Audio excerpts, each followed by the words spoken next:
ಇವತ್ತಿನ ತರಗತಿಗೆ ಸ್ವಾಗತ ಸುಸ್ವಾಗತ. Very good evening to all of you.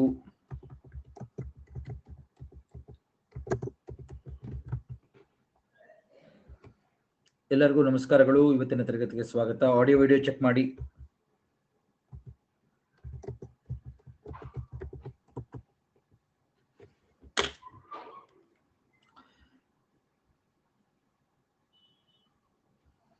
Any doubts? Good evening, ಎಲ್ಲರಿಗೂ ಚೆಕ್ ಮಾಡಿ. ಇವತ್ತಿನ ತರಗತಿಗೆ ಸ್ವಾಗತ.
ಓಕೆ, ಇವತ್ತಿನ ತರಗತಿಗೆ ಸ್ವಾಗತ ಎಲ್ಲರಿಗೂ. ನೋಡಿ, ಇವತ್ತಿನ ದಿವಸ ಮತ್ತೆ ಪರಿಸರ ಶಾಸ್ತ್ರ ಮುಂದುವರಿಸ್ತಾ ಇದ್ದೀನಿ.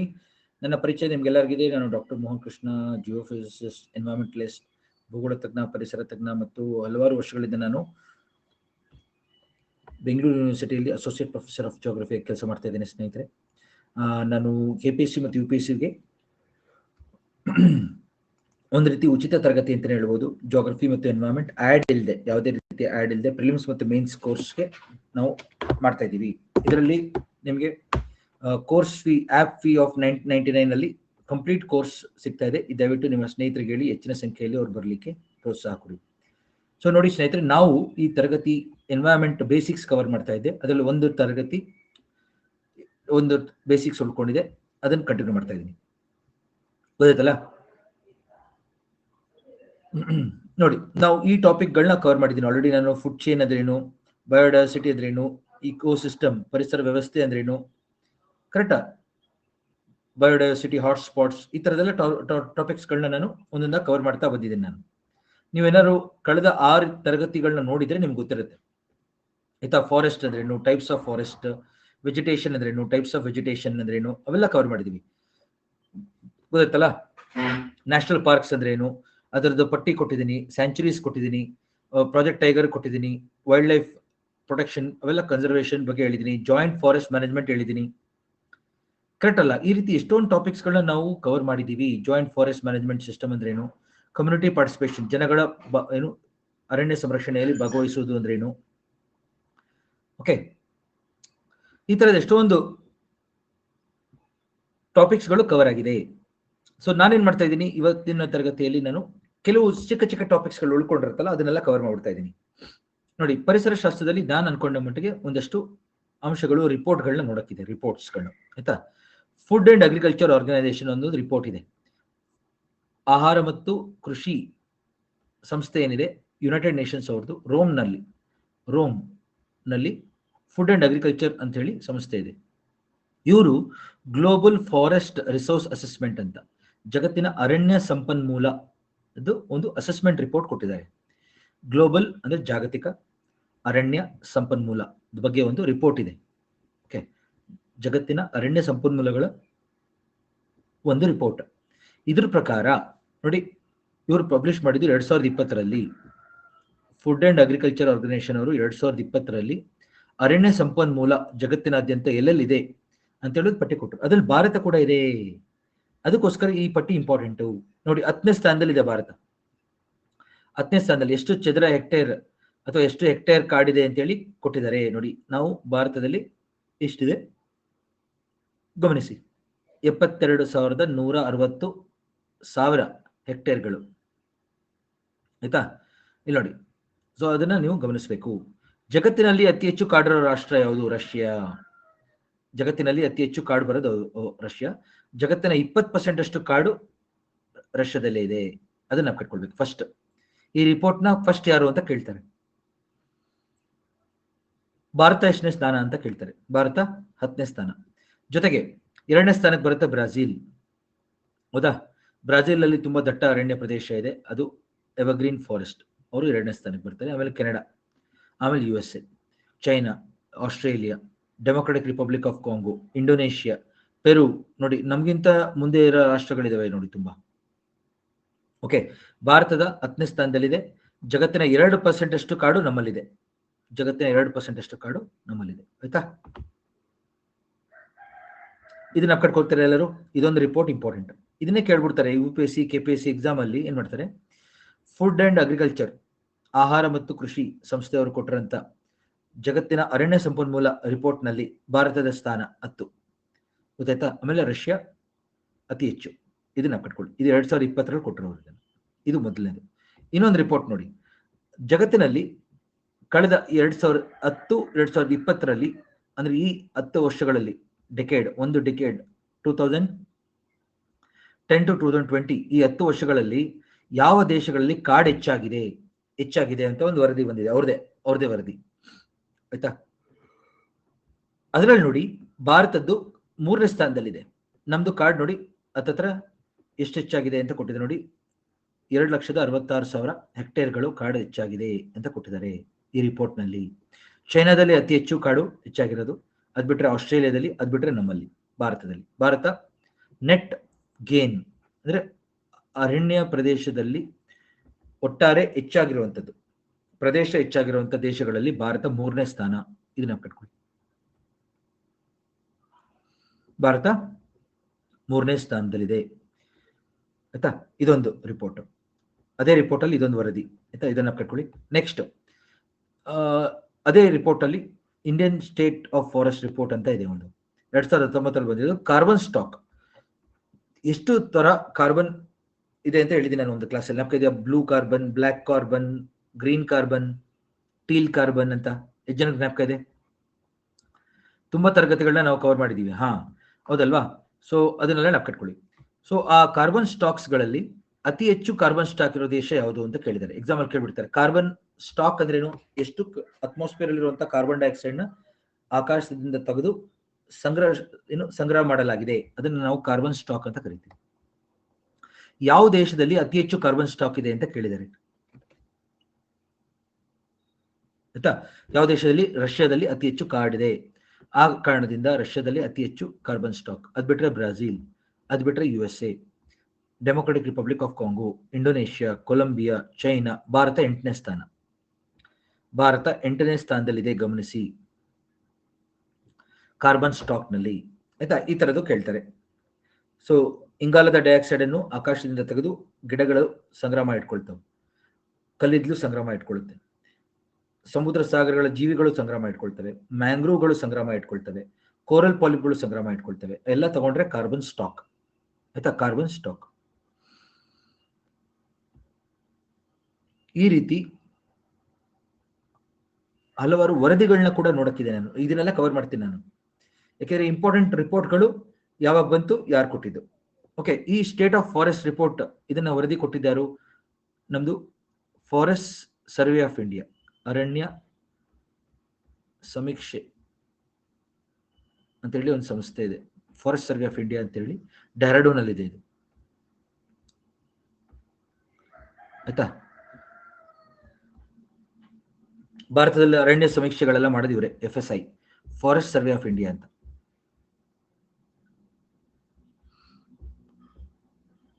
ಯಾಕೆ ಈ ರೀತಿ ರಿಪೋರ್ಟ್ಗಳನ್ನ ನಾವು ಓದ್ಬೇಕು ಅಂದ್ರೆ, ಎಕ್ಸಾಮ್ ಅಲ್ಲಿ ಏನ್ ಮಾಡ್ತಾರೆ, ಇದೇ ಒಂದು ಕ್ವಶನ್ ನೋಡಿ, carbon stock, forest carbon stock ಅಂತ ಕೊಡ್ತಾ ಇದ್ದಾರೆ ನೋಡಿ. ಅತಿ ಹೆಚ್ಚಿರೋದು ರಷ್ಯಾ. ಆಯ್ತಾ? ಭಾರತ 8ನೇ ಸ್ಥಾನ. ಈ ರೀತಿ ರಿಪೋರ್ಟ್ಗಳನ್ನ ನೀವು ನಾಳೆ ಎಕ್ಸಾಮ್ ಅಂದಾಗ ನೋಡ್ಕೊಂಡು ಹೊರಡಬೇಕು. ನಾನು ಹೇಳಿರ್ತೀನಿ, ನೀವು ನಾಳೆ ಎಕ್ಸಾಮ್ ಅಂದಾಗ ಒಂದ್ಸತಿ ತೆಗೆದು ನೋಡಿದ್ರೆ ನೋಡಿ, ಅದ್ರಲ್ಲಿ ಒಂದು ಕ್ವಶನ್ ಬರಲಿಲ್ಲ ಅಂದ್ರೆ ಕೇಳಿ. ಆಯ್ತಾ? ಇವು 3 ರಿಪೋರ್ಟ್ ವರದಿಗಳನ್ನ ನೆನಪಿಟ್ಕೊಳ್ಳಿ. ಆಯ್ತಾ? ನೆಕ್ಸ್ಟ್, ಕರೆಂಟ್ ಅಫೇರ್ಸ್ ಅಲ್ಲಿ ಇರೋದು 2024ನೇ ಇಸ್ವಿಯನ್ನು ಇಂಟರ್ನ್ಯಾಷನಲ್ ಇಯರ್ ಆಫ್ ಕ್ಯಾಮಲ್ಸ್ ಅಂತ ಕರೆದ್ರು. ಕರೆಕ್ಟಾ? ಎಷ್ಟು ಜನ ಗೊತ್ತಿದೆ? ನಾನು ಒಂದ್ಸತಿ ಕ್ಲಾಸಲ್ಲಿ ಹೇಳಿದ್ದೆ ಇದನ್ನ. ಕ್ಯಾಮಲ್, ಇಂಟರ್ನ್ಯಾಷನಲ್ ಇಯರ್ ಆಫ್ ಕ್ಯಾಮಲಿಟ್ಸ್ ಅಂತ ಕರೀತಾರೆ. ಒಂಟೆ. ಸೊ 2024 ಒಂಟೆಗಳ ಸಾಲು ಅಂತ ಕರೆದಿದ್ದಾರೆ UN ಅವರು. ಆಯ್ತಾ, ಇದು ಇಂಪಾರ್ಟೆಂಟ್. ನೋಡಿ, ಈ ಕ್ಯಾಮಲ್ಸ್ ಏನಿದೆ, one of the earliest domesticated animals. ಇದನ್ನ ನಾವು ಡೊಮೆಸ್ಟಿಕೇಟ್ ಮಾಡಿದ್ದೆ 5,000 ವರ್ಷಗಳ ಹಿಂದೆ. ಅರಬ್ ರಾಷ್ಟ್ರಗಳಲ್ಲಿ ಇದ್ದಂತ ಜನಗಳು, ಟ್ರೈಬ್ಸ್ಗಳು ಏನ್ ಮಾಡಿದ್ರು, 5,000 ವರ್ಷಗಳ ಹಿಂದೆನೆ ಈಜಿಪ್ಟ್ ನಲ್ಲಿ ಮತ್ತು ಮೆಸೊಪೊಟೋಮಿಯಾದಲ್ಲಿ, ಈಜಿಪ್ಟ್ ಮತ್ತು ಮೆಸೊಪೊಟೋಮಿಯಾ ಕೇಳಿದ್ರೆಲ್ಲರೂ, ಮೆಸೊಪೊಟೋಮಿಯನ್ ನಾಗರಿಕತೆ, ಮೆಸೊಪೊಟೋಮಿಯಾದಲ್ಲಿ ಮತ್ತು ಈಜಿಪ್ಟ್ ನಲ್ಲಿ ಇವುಗಳನ್ನ ಸಾಕಲಾಗಿತ್ತು ಮೊದಲ ಬಾರಿಗೆ 5,000 ವರ್ಷಗಳ ಹಿಂದೆ. ಅವಾಗಿಂದ ನಮ್ಮ ಜೊತೆಗೆ ಇದಾವೆ ಪ್ರಾಣಿಗಳು, ಕ್ಯಾಮಲ್ಸ್. ಕ್ಯಾಮಲ್ಸ್ ನ ನಾವು ಶಿಪ್ ಆಫ್ ದಿ ಡೆಸರ್ಟ್ ಅಂತ ಕರೀತಾರೆ. ಎಷ್ಟು ಜನ ಗೊತ್ತದು? ಮರುಭೂಮಿಯ ಹಡಗು ಅಂತ ಕರೀತಾರೆ. ಯಾಕೆ? ಮರುಭೂಮಿನಲ್ಲಿ ನೀವು ನಡ್ಕೊಂಡು ಹೋಗಕ್ಕಾಗಲ್ಲ, ದೂರಕ್ಕೂ ಕ್ಯಾಮಲ್ ಮೇಲೆ ಕುತ್ಕೊಂಡು ಹೊರಟೋಗ್ಬೋದು. ಸೊ ಮರುಭೂಮಿಯ ಹಡಗು ಅಂತ ಕರೀತಾರೆ. So Raj, forest survey of report 2023 ನ ರಿಪೋರ್ಟ್ ರಿಲೀಸ್ ಮಾಡಕ್ ಬಿಡ್ಲಿಲ್ಲ. 2021 ಇದೆ, 2023 ರಿಪೋರ್ಟ್ ರಿಲೀಸ್ ಮಾಡಕ್ ಬಿಡ್ಲಿಲ್ಲ. ಸೊ ಆಸ್ ರಿಸಲ್ಟ್ ಅದು ನೀವು ಗೂಗಲ್ ಮಾಡಿದ್ರು 2023 ಅಂತ ಬಂದು ಹಳೆ ರಿಪೋರ್ಟ್ ತೋರಿಸ್ತಾರೆ. ಓಕೆ, FSI ಅವ್ರದ್ದು ಹಳೆ ರಿಪೋರ್ಟ್ನೇ ಮತ್ತೆ ವೆಬ್ಸೈಟ್ ಅಲ್ಲಿ ಹಾಕಿದ್ದಾರೆ. ಹೊಸ ರಿಪೋರ್ಟ್ ರಿಲೀಸ್ ಮಾಡಕ್ ಬಿಡ್ಲಿಲ್ಲ. ಆಯ್ತಾ, ನಾವು ಕಟ್ಕೊಳ್ಳಿ. ಸೊ ಇವಾಗ ಬನ್ನಿ ವಾಪಸ್ ನಮ್ಮ ಟಾಪಿಕ್ ಏನು. 2024 ನಲ್ಲಿ international year of camels. Camel family ನೋಡಿ ಎಲ್ಲರೂ, ಕ್ಯಾಮಿಲಿಡೇ ಅಂತ ಕರಿತೀವಿ. ಅದರಲ್ಲಿ ಕ್ಯಾಮಿಲಿನೆ ಮತ್ತು ಲಿಮಿನೆ ಅಂತ 2 ಜಾತಿ ಇದೆ. ಆಯ್ತಾ, ಕ್ಯಾಮಿಲಿನೆನಲ್ಲಿ ಕ್ಯಾಮಲ್ಸ್ ಅಂತ ಬರ್ತವೆ, ಅದೇ ನಮ್ಮ ಅರೇಬಿಯನ್ ಕ್ಯಾಮಲ್ಸ್. ಇನ್ನೊಂದು ಬಕ್ಟ್ರಿಯನ್ ಕ್ಯಾಮಲ್ಸ್ ಅಂತ. ಈ ಅರೇಬಿಯನ್ ಕ್ಯಾಮಲ್ಸ್ ನಮ್ಮ ರಾಜಸ್ಥಾನದ ಡೆಸರ್ಟ್ ಇಂದ ಹಿಡಿದು ಆಫ್ರಿಕಾದವರೆಗೂ ಸಿಗುತ್ತೆ. Rajasthan, Afghanistan, Pakistan, Iran, correct, Arabian peninsula ಅದೆಲ್ಲ ಸಿಗೋದಿದೆ ಅರೇಬಿಯನ್ ಡೆಸರ್ಟ್, ಅರೇಬಿಯನ್ ಕ್ಯಾಮಲ್. ಆಯ್ತಾ, ಬಕ್ಟ್ರಿಯನ್ ಕ್ಯಾಮಲ್ಸ್ ಅಂತ ಹೇಳಿ ನಮ್ಮ ಸೆಂಟ್ರಲ್ ಏಷ್ಯಾದಲ್ಲಿ ಸಿಗುತ್ತೆ. ಭಾರತದ ನುಬ್ರಾ ವ್ಯಾಲಿನಲ್ಲಿ ಸಿಗುತ್ತೆ. ಕೇಳಿದ್ರೆ ಎಲ್ಲರೂ ನುಬ್ರಾ ಕಣಿವೆ ನಲ್ಲಿ ಮತ್ತು ಸೆಂಟ್ರಲ್ ಏಷ್ಯಾದಲ್ಲಿ ನಮಗೆ ಈ ಡಬಲ್ ಹಂಪ್ಡ್ ಕ್ಯಾಮಲ್ ಸಿಗುತ್ತೆ. ಡಬಲ್ ಹಂಪ್ಡ್ ಅಂದ್ರೆ ಬೆನ್ ಮೇಲೆ ನೋಡಿ, ಎಲ್ಲರೂ ಬೆನ್ ಮೇಲೆ ಇರುತ್ತೆ, 2 ಗೂನ್ ಇರುತ್ತೆ. ಓಕೆ, ಈ ಬೆನ್ನಿನ ಗೂನಿನಲ್ಲಿ ನೀರಿರಲ್ಲ, ಏನಿರುತ್ತೆ, ಪೌಷ್ಟಿಕಾಂಶಗಳಿರುತ್ತೆ, ಸಂಗ್ರಹ ಆಗಿರುತ್ತೆ. ಕ್ಯಾಮಲ್ನ ಬೆನ್ನಿನ ಗೂನದಲ್ಲಿ it will store fat and nutrients. ಆಯ್ತಾ, ನೀರಿರೋದಿಲ್ಲ, ನಾವು ಕಟ್ಕೊಳ್ಳಿ. ಇದು ಸೆಂಟ್ರಲ್ ಏಷ್ಯಾ ಮತ್ತು ಭಾರತದ ನುಬ್ರಾ ಭಾಗದಲ್ಲಿ ಕಂಡು ಬರುತ್ತದೆ. ಬಕ್ಟ್ರಿಯನ್ ಕ್ಯಾಮಲ್ಸ್ ಅಂತ ಕರಿತೀವಿ. ಇದಲ್ಲದೆ ಲಾಮಾಗಳು, ಲಾಮಾ ಅಂತ ಇರುತ್ತೆ ನೋಡಿ, ಲಾಮಾ ಮತ್ತೆ ವಿಕುಗ್ನ ಅಂತ ಹೇಳಿ, ಇವುಗಳೆಲ್ಲ ನಮಗೆ ಸೌತ್ ಅಮೆರಿಕಾದಲ್ಲಿ ಸಿಗುತ್ತದೆ ನೋಡಿ. ವಿಕುನಾ, ಅಲ್ಪಾಕಾ, ಗ್ವಾನಕೋ, ಲಾಮಾ ಇವೆಲ್ಲ ಏನು? Okay, these are all found where in the llamas ಎಲ್ಲ ಸಿಗೋದಿಲ್ಲ ಇಲ್ಲಿ ಸೌತ್ ಅಮೆರಿಕಾದಲ್ಲಿ. ಕೇಳ್ತಾರೆ, ಲಾಮಾ ಜಾತಿಯ ಒಂಟೆಗಳು ಯಾವ ಖಂಡದಲ್ಲಿ ಕಂಡುಬರುತ್ತದೆ? ದಕ್ಷಿಣ ಅಮೆರಿಕ. ಆಯ್ತಾ, ಮತ್ತು ಬಾಕಿ ಕ್ಯಾಮಲ್ಗಳು ನಮಗೆ ಸಿಗೋದು ಏಷ್ಯಾದಲ್ಲಿ, ಆಫ್ರಿಕಾ, ಏಷ್ಯಾದಲ್ಲಿ. ಆಯ್ತಾ, ನಾವು ಕಟ್ಕೊಳ್ಳಿ. ಇದ್ರ ಮೇಲೆ ಒಂದು ಕ್ವಶನ್ ಬರ್ಬೋದು ಈ ವರ್ಷ. ಶಿಪ್ ಆಫ್ ದ ಡೆಸರ್ಟ್ ಅಂತ ಕರೀತಾರೆ ಇದನ್ನ. ಭಾರತದಲ್ಲಿ ಒಂದು ಯುನೀಕ್ ಏನು ಅಂದ್ರೆ ಕರಾಯ್ ಕ್ಯಾಮಲ್ ಅಂತ ಇದೆ. ಕರಾಯ್ ಕ್ಯಾಮಲ್ ಅಂತ ಗುಜರಾತ್ ಅಲ್ಲಿ ಸಿಗುತ್ತೆ. ಇದು ಮ್ಯಾಂಗ್ರೋವ್ ಗಿಡಗಳನ್ನ ತಿನ್ನುತ್ತಿದ್ದು ಕರಾಯ್ ಕ್ಯಾಮಲ್. ಈಜುತ್ತೆ, ಇದು ಸಮುದ್ರದಲ್ಲಿ ಈಜ್ಕೊಂಡು ಹೋಗುತ್ತೆ. ಇದನ್ನ ಸ್ವಿಮ್ಮಿಂಗ್ ಕ್ಯಾಮಲ್ ಅಂತಾನೂ ಕರೀತಾರೆ. ಸ್ವಿಮ್ಮಿಂಗ್ ಕ್ಯಾಮಲ್ ಭಾರತದಲ್ಲಿ ಮರುಭೂಮಿಗಳಲ್ಲದೆ ನಮ್ಮ ಸಮುದ್ರದಲ್ಲೂ ಸಹ ಇವುಗಳು ಈಜ್ಕೊಂಡು ಹೋಗ್ತವೆ. ಸಮುದ್ರದಲ್ಲಿ ಹೋಗಿ ಈಜ್ಕೊಂಡು ಹೋಗಿ ಮ್ಯಾಂಗ್ರೋವ್ ಗಿಡಗಳನ್ನ ತಿಂತವೆ. ಕರಾಯ್ ಕ್ಯಾಮಲ್ ಕೇಳ್ತಾರೆ. ಭಾರತದ ಕರಾಯ್ ಕ್ಯಾಮಲ್ಗಳ ಬಗ್ಗೆ ವಿಶೇಷ ಏನು ಅಂದ್ರೆ ಈಜುವಂತ ಒಂಟೆ. ನೀವ್ ಹೇಳ್ಬೋದು, ಸರ್ ಸಮುದ್ರದ ಈ ಕ್ಯಾಮಲ್ ಇರೋ ಜಾಗದಲ್ಲೇ ನೀರಿರಲ್ಲ, ಇದೆಲ್ಲಿದು ಹೋಗ್ತಿದೆ ಈಜಕ್ಕಿದು ಅಂತ. ಎಲ್ಲಿದೆ ಅದು? ಗುಜರಾತ್ ಅಲ್ಲಿ, ರನ್ ಆಫ್ ಕಚ್ ಅಲ್ಲಿ. ಅಲ್ಲೆಲ್ಲ ನೀರು ಬಂದ್ಬಿಡುತ್ತಲ್ಲ, ಅವಾಗ ಏನಾಗುತ್ತೆ, ಈ ನೀರಲ್ಲಿ ಉಜ್ಕೊಂಡು ಹೊರಟೋಗ್ತವೆ ಒಂದ್ ಕಡೆಯಿಂದ ಇನ್ನೊಂದ್ ಕಡೆಗೆ. ಅಲ್ಲೋಗಿ ಮ್ಯಾಂಗ್ರೋವ್ ಗಿಡಗಳನ್ನ ತಿನ್ಕೊಂಡು ಬರ್ತಾವೆ. ಆಯ್ತಾ, ಸೊ ಕರಾಯ್ ಕ್ಯಾಮಲ್ ಕೇಳ್ತಾರೆ. ಭಾರತದ ಕರಾಯ್ ಕ್ಯಾಮಲ್ಗಳ ವಿಶೇಷ ಏನು ಅಂದ್ರೆ ಇದು ನೀರಲ್ಲಿ ಈಜುವಂತ ಒಂಟೆ. ನೋಡಿ, ಈ ತರ ವಿಷಯಗಳೆಲ್ಲ ನಾನು ಅವಾಗ ಕವರ್ ಮಾಡಿರಲಿಲ್ಲ, ಅದನ್ನೆಲ್ಲ ಇವಾಗ ಕವರ್ ಮಾಡ್ಬಿಡ್ತಾ ಇದ್ದೀನಿ. ಸೊ ದಟ್ ನಾನು ಮುಂದಕ್ಕೆ ಹೋಗ್ತಾ ಹೋದ್ರೆ ನನಗೆ ಬೇರೆ ಬೇರೆ ಟಾಪಿಕ್ಸ್ಗಳು ಬರ್ತವೆ. ನೋಡಿ, mega diverse countries. Mega diverse ಅಂದ್ರೆ ಅತಿ ಹೆಚ್ಚು ವೈವಿಧ್ಯತೆ ಇರುವಂತ ರಾಷ್ಟ್ರಗಳು. ಕನ್ಸರ್ವೇಷನ್ ಇಂಟರ್ನ್ಯಾಷನಲ್ ಎಂಬ ಸಂಸ್ಥೆ ಇದೆ.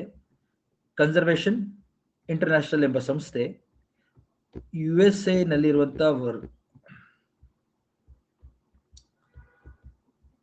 ಕನ್ಸರ್ವೇಷನ್ ಇಂಟರ್ನ್ಯಾಷನಲ್, ಸಂರಕ್ಷಣಾ ಅಂತಾರಾಷ್ಟ್ರೀಯ ಅಂತೇಳಿ ಆ ಸಂಸ್ಥೆ ಹೆಸರು. ಅರ್ಲಿಂಗ್ಟನ್ ವರ್ಜೀನಿಯಾ USA ನಲ್ಲಿದೆ ಇದು. ಅರ್ಲಿಂಗ್ಟನ್ ವರ್ಜೀನಿಯಾ USA ಇಲ್ಲಿದೆ ಈ ಸಂಸ್ಥೆ. ಇವ್ರು ಏನ್ ಮಾಡ್ತಾ ಇದ್ದಾರೆ, ಜಗತ್ತಿನಾದ್ಯಂತ 17 ಮೆಗಾ ಡೈವರ್ಸ್ ಕಂಟ್ರೀಸ್ನ ಗುರುತಿಸಿದ್ದಾರೆ. ಯಾವ್ದರ ಆಧಾರದ ಮೇಲೆ? ಒಂದು, ಅವುಗಳಿಗೆ ಕರಾವಳಿ ತೀರ ಇರಬೇಕು, ಕೋಸ್ಟಲ್ ಇಕೋಸಿಸ್ಟಮ್, ಕರಾವಳಿ ಪರಿಸರ ವ್ಯವಸ್ಥೆ ಇರಬೇಕು ಒಂದು. ಇನ್ನೊಂದು, ಆ ದೇಶಗಳಲ್ಲಿ ಮಿನಿಮಮ್ ಅಟ್ಲೀಸ್ಟ್ 5,000 ಸ್ಥಳೀಯ ಗಿಡಗಳಿರ್ಬೇಕು. ಅಟ್ಲೀಸ್ಟ್ 5,000 ಸ್ಥಳೀಯ ಎಂಡೆಮಿಕ್ ಗಿಡಗಳು, ಪ್ಲಾಂಟ್ಸ್ ಇರಬೇಕು. ಇವೆರಡರ ಆಧಾರದ ಮೇಲೆ 17 ಮೆಗಾ ಡೈವರ್ಸ್ ಕಂಟ್ರೀಸ್ನ ಗುರುತಿಸಿದ್ದಾರೆ. ಜಾಸ್ತಿ ಸ್ಥಳೀಯ ಅಂದ್ರೇನು?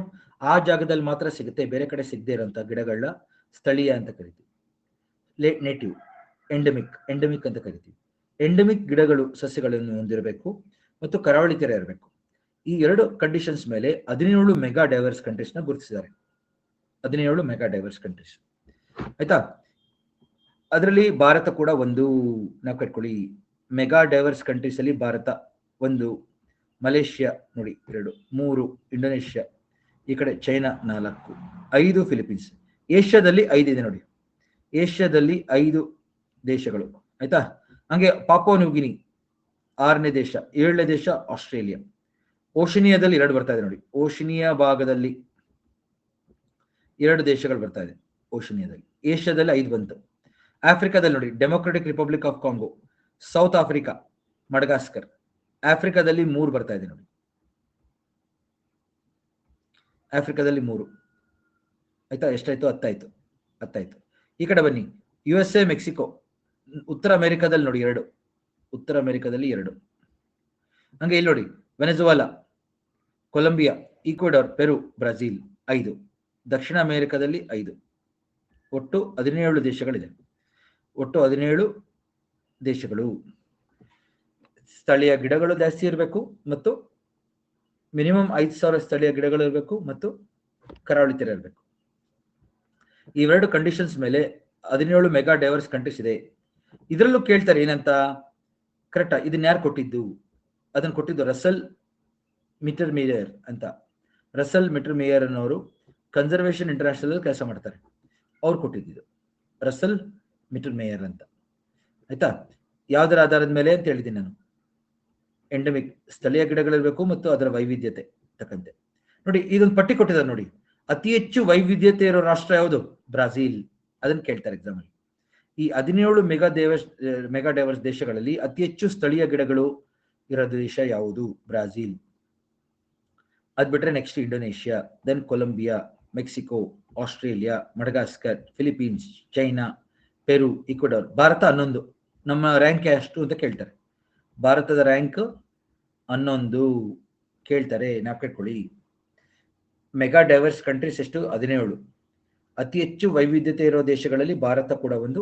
ಭಾರತದ ರ್ಯಾಂಕ್ 11. ಅತಿ ಹೆಚ್ಚು ವೈವಿಧ್ಯತೆ ಇರೋದು ಬ್ರಾಜಿಲ್, ಆಯ್ತಾ? ಇಲ್ಲಿ ಕೊಟ್ಟಿದೆ ನೋಡಿ ಲಿಸ್ಟ್. ಎಷ್ಟು ಎಂಡೆಮಿಕ್ ಗಿಡಗಳಿದೆ ನೋಡಿ ಇಲ್ಲಿ. ಮಿನಿಮಮ್ 5,000, 5,000ಕ್ಕಿಂತ ಜಾಸ್ತಿ ಇರ್ಬೇಕು ನೋಡಿ. ಬ್ರಾಜಿಲ್ ಅಲ್ಲಿ ನೋಡಿ, ಹತ್ತತ್ರ ಏನಿಲ್ಲ ಅಂದ್ರೂ 17,000, 18,000 ಪ್ರಜಾತಿಯ ಗಿಡಗಳಿದೆ ಬ್ರಾಜಿಲ್ ಅಲ್ಲಿ. 17,000 ಹೈಯೆಸ್ಟ್ ಬ್ರಾಜಿಲ್. ಭಾರತ ಎಷ್ಟನೇ ಸ್ಥಾನ ಅಂತ ಹೇಳಿದೆ? 11. ಇದನ್ನೆಲ್ಲೂ ಕೊಟ್ಟಿಲ್ಲ ಬುಕ್ಕಲ್ಲಿ, ಇವ್ರ ಸಂಸ್ಥೆನಲ್ಲಿ ಮಾತ್ರ ಸಿಗೋದು ನಿಮ್ಗೆ, ಗೊತ್ತಾಯ್ತಾ? ಭಾರತದ ರ್ಯಾಂಕ್ ಗೊತ್ತಿರಲಿ. ಎಸ್, ಇದುವರೆಗೂ ಎಲ್ಲೂ ಕೇಳಿಲ್ಲ, UPSC ಕೇಳಿಲ್ಲ. ಇದನ್ನ ಕೇಳ್ತಾರೆ ನನಗೆ ಗೊತ್ತಿರೋ ಪ್ರಕಾರ. ಇದೊಂದು ಕ್ವಶನ್, ಆಯ್ತಾ? ಇದೊಂದು ಇಂಪಾರ್ಟೆಂಟ್ ಕ್ವಶನ್ ಇದೆ. ನಾನು ನಿಮ್ಗೆ ಮೆಗಾ ಡೈವರ್ಸ್ ಕಂಟ್ರೀಸ್ ಹೇಳಿದ್ದೆ, ಆದ್ರೆ ಈ ರ್ಯಾಂಕಿಂಗ್ ಹೇಳಿರಲಿಲ್ಲ, ಅದಕ್ಕೆ ಹೇಳ್ತಾ ಇದ್ದೀನಿ. ಈಗ ಒಂದು ವಿಷಯ ಗಮನಿಸಿ ಎಲ್ಲರೂ, ಈ ಎಲ್ಲಾ ದೇಶಗಳು ಇಲ್ಲಿ ಬಂದಿರೋ ರ್ಯಾಂಕ್ ಅಲ್ಲಿ ಬಂದಿರೋ ದೇಶಗಳೆಲ್ಲ ನೋಡಿ ಉಷ್ಣವಲಯದಲ್ಲೇ ಇದೆ. ನೋಡಿದ್ರಾ? ಉಷ್ಣವಲಯ, ಉಪ ಉಷ್ಣವಲಯದಲ್ಲೇ ಇದೆ ನೋಡಿ. 30, 30ರಿಂದ 30 ಇದೆ ನೋಡಿ. ಎಲ್ಲರೂ ನೋಡಿ 30ನೇ ಡಿಗ್ರಿ ಇದು ಈಗ ಬರ್ತಾ ಇದೆ ನೋಡಿ. ಎಲ್ಲಾ ದೇಶಗಳು ಇಲ್ಲಿ ಬಂದಿರೋ ಎಲ್ಲಾ ದೇಶಗಳಲ್ಲೂ ಕರ್ಕಟ ಸಂಕ್ರಾಂತಿ ಪಾಸ್ ಆಗ್ತಾ ಇದೆ, ಮಕರ ಸಂಕ್ರಾಂತಿ ಪಾಸ್ ಆಗ್ತಾ ಇದೆ. ಅದ್ರೊಳಗೆ ಇದೆ ಉಷ್ಣ ವಲಯದಲ್ಲಿರೋ ದೇಶಗಳೆಲ್ಲ, ಹೌದಾ? ಯಾಕೆ? ಟ್ರಾಪಿಕಲ್ ಭಾಗದಲ್ಲಿ ಬಿಸಿಲಿರುತ್ತೆ, ಚೆನ್ನಾಗಿ. ಅದಕ್ಕೆ ಗಿಡಗಳು ಚೆನ್ನಾಗಿ ಬೆಳೆಯುತ್ತೆ. ಅದಕ್ಕೆ ವೈವಿಧ್ಯತೆ ಜಾಸ್ತಿ. ಅರ್ಥ ಆಯ್ತಾ ಎಲ್ಲರಿಗೂ? ಬಯೋಮಾಸ್ ಜಾಸ್ತಿ, ಜೀವರಾಶಿ ಜಾಸ್ತಿ, ಜೀವ ವೈವಿಧ್ಯತೆ ಜಾಸ್ತಿ, ಬಯೋಡೈವರ್ಸಿಟಿ ಜಾಸ್ತಿ.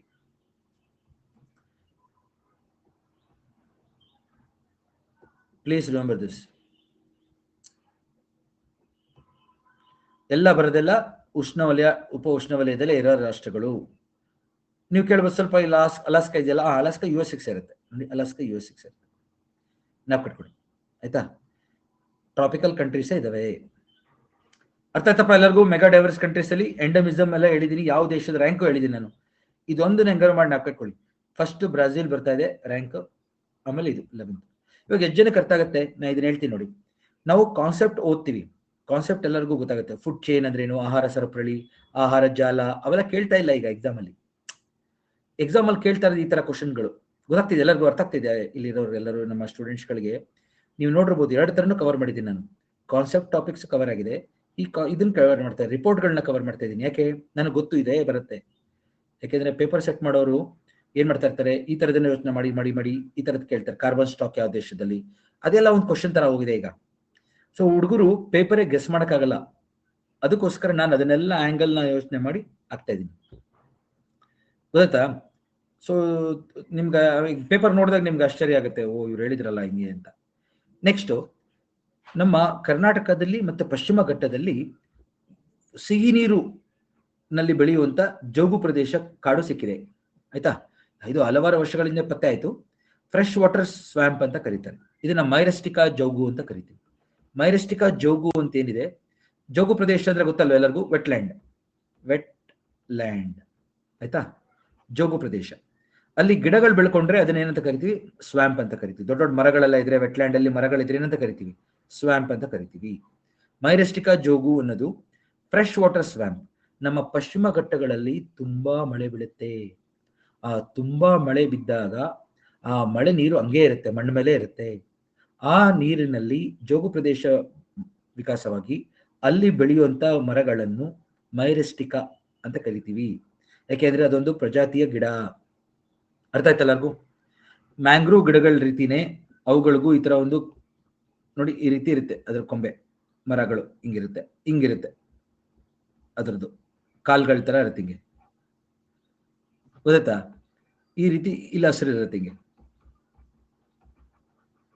ಹಿಂಗಿರುತ್ತೆ, ಕಂಬಗಳ ತರ ಇರುತ್ತೆ ಅದು ಕಾಲು. ನಾನು ಮ್ಯಾಂಗ್ರೋವ್ ಗಿಡಗಳು ತೋರಿಸಿರ್ತಿದ್ನಲ್ಲ ಆ ತರ ಹಿಂಗಿರುತ್ತೆ ಅದಕ್ಕೆ, ಹಿಂಗೆ ಕಂಬಗಳಿರುತ್ತೆ. ಸ್ಟಿಲ್ಟ್ ರೂಟ್, ಪ್ರಾಪ್ ರೂಟ್ಸ್ ಇರುತ್ತೆ. ಪ್ರಾಪ್ ರೂಟ್ಸ್ ಕಂಬಗಳ ತರ ಇರುವಂತ ಬೇರೆ ಇರುತ್ತೆ. ಇದು ನೀರಲ್ಲಿ ಮುಳುಗಿರುತ್ತೆ ಹಿಂಗೆ, ಈ ತರ ಯಾವಾಗ್ಲೂ ನೀರಲ್ಲೇ ಮುಳುಗಿರುತ್ತೆ. ಇದು ನಮ್ಮ ಮಹಾರಾಷ್ಟ್ರದಲ್ಲಿ ಸಿಗುತ್ತೆ, ಕರ್ನಾಟಕದಲ್ಲಿ ಸಿಗುತ್ತೆ ಮತ್ತು ಕೇರಳದಲ್ಲಿ ಸಿಗುತ್ತೆ. ಆಯ್ತಾ? ನಾವು ಕಟ್ಕೊಳ್ಳಿ. ಕೇರಳದ ವಾಯನಾಡು ಭಾಗದಲ್ಲಿ, ಕರ್ನಾಟಕದ ಚಿಕ್ಕಮಗಳೂರು, ಉತ್ತರ ಕನ್ನಡ ಭಾಗದಲ್ಲಿ ಸಿಗ್ತಾ ಇದೆ. ಇದು ಉತ್ತರ ಕನ್ನಡ, ಮೇನ್ ಆಗಿ ಉತ್ತರ ಕನ್ನಡ ಡಿಸ್ಟ್ರಿಕ್ಟ್ ಅಲ್ಲಿ ಸಿಗ್ತಾ ಇದೆ ಮೈರಸ್ಟಿಕಾ ಕಾಡು. ಆಯ್ತಾ? ಅದ್ ಬಿಟ್ರೆ ಕೇರಳ ಉತ್ತರ ಕೇರಳ, ದಕ್ಷಿಣ ಕೇರಳ ಭಾಗದಲ್ಲಿ. ಅದ್ ಬಿಟ್ರೆ ಮಹಾರಾಷ್ಟ್ರ ಬೊಂಬಾರ್ಡೆ ಎಂಬ ಹಳ್ಳಿಯಲ್ಲಿ ಸಿಗ್ತಾ ಇದೆ. 3 ರಾಜ್ಯಗಳಲ್ಲಿ ಸಿಗುತ್ತೆ, ಮಹಾರಾಷ್ಟ್ರದಲ್ಲಿ, ಕರ್ನಾಟಕದಲ್ಲಿ ಮತ್ತು ಕೇರಳದಲ್ಲಿ ಈ ಗಿಡ ಸಿಕ್ಕಿದೆ, ಮೈರಸ್ಟಿಕಾ ಸ್ವ್ಯಾಂಪ್ ಅಂತ. ಇದು ಗ್ಯಾರಂಟಿ ಕ್ವಶನ್. ಇದು ವೆರಿ ಯುನೀಕ್ ಗಿಡಗಳು. ಫ್ರೆಶ್ ವಾಟರ್ ನಲ್ಲಿ ಸ್ವ್ಯಾಂಪ್ ಮ್ಯಾಂಗ್ರೋವ್ ಗಿಡಗಳು ಬೆಳೆಯಲ್ಲ ಅಂತ ಅನ್ಕೊಂಡಿದ್ರು, ಇವಾಗ ಸಿಕ್ಕಿದೆ ಆಯ್ತಾ. ಗ್ಯಾರಂಟಿ ಕ್ವಶನ್ ಇದು. ನೀವು ಕೇಳಿರಲ್ಲ ಎಷ್ಟೊಂದು ಜನ, ಕರೆಕ್ಟ್ 5 ಜನ ಕೇಳಿರಲ್ಲ ಇದನ್ನ.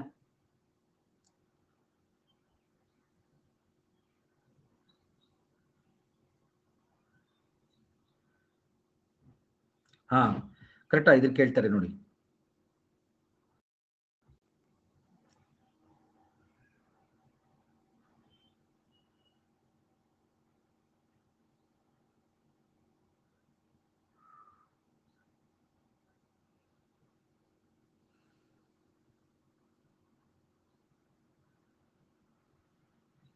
ಓಕೆ, ಗ್ಯಾರಂಟಿ ಕ್ವಶನ್ ಇದು. ಉತ್ತರ ಕನ್ನಡ, ಮೇನ್ ಆಗಿ ಉತ್ತರ ಕನ್ನಡದಲ್ಲಿ ಸಿಗುತ್ತೆ ಮೈರಸ್ಟಿಕಾ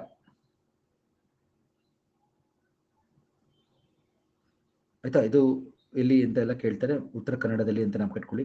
ಗ್ಯಾರಂಟಿ ಕ್ವಶನ್ ಇದು.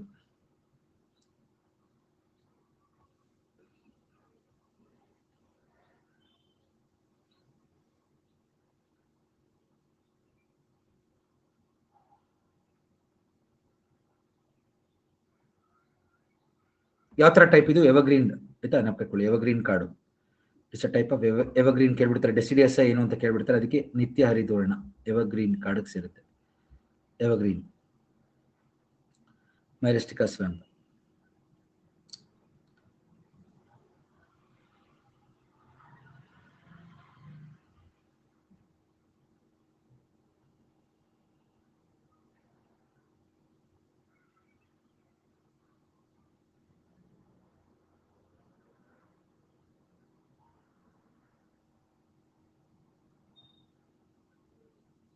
ಅದರದ್ದು ಫೋಟೋ ಇದೆ ನೋಡಿ, ತೋರಿಸ್ತೀನಿ ನೋಡಿ.